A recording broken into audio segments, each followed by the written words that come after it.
Çok büyük ve zor bir kriz içinde olduğumuzu biliyorum. Bunu yapan alçakların yanına kalmayacak.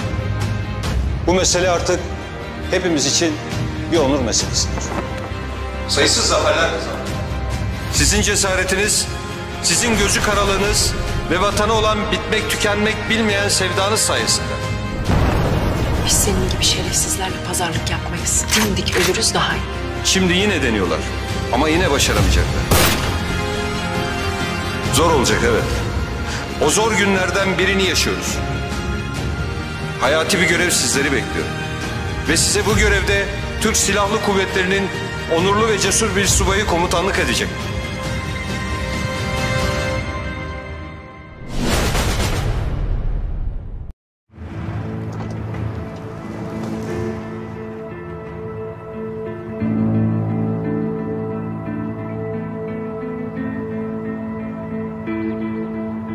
Dikkat edin, rahat durmayacak bu.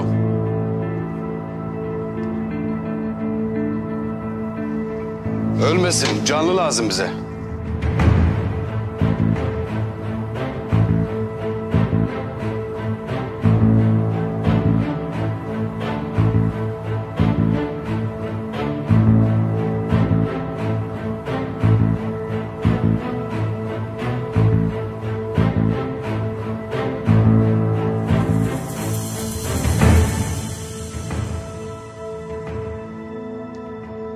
Yeni yerim burası.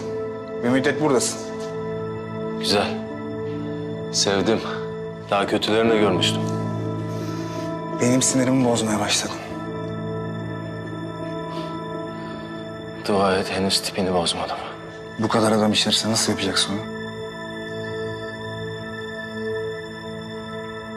Bak böyle.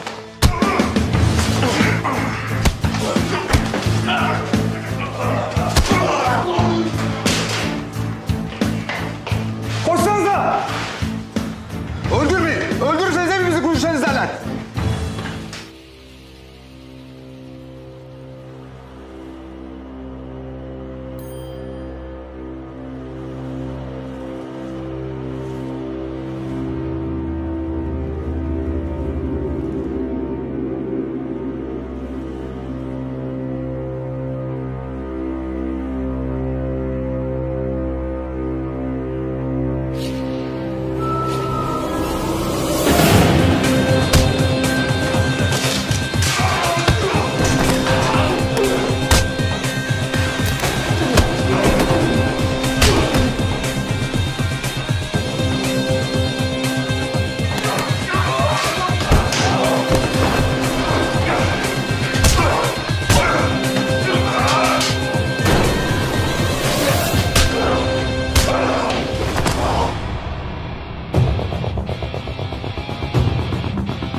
Bir adamı yakalayamadınız.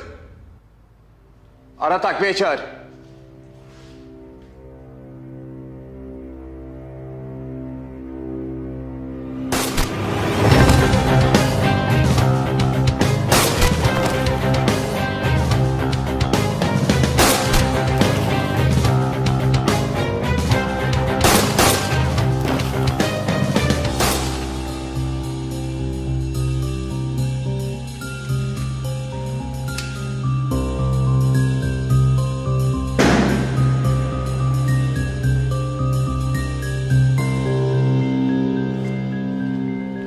Beni mi istiyorsunuz?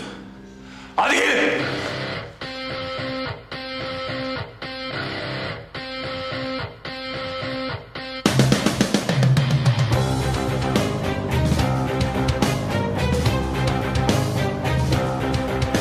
Hadi. Aptallık ediyorsun. Size canlı lazım değil mi? Hadi o zaman. Hadi!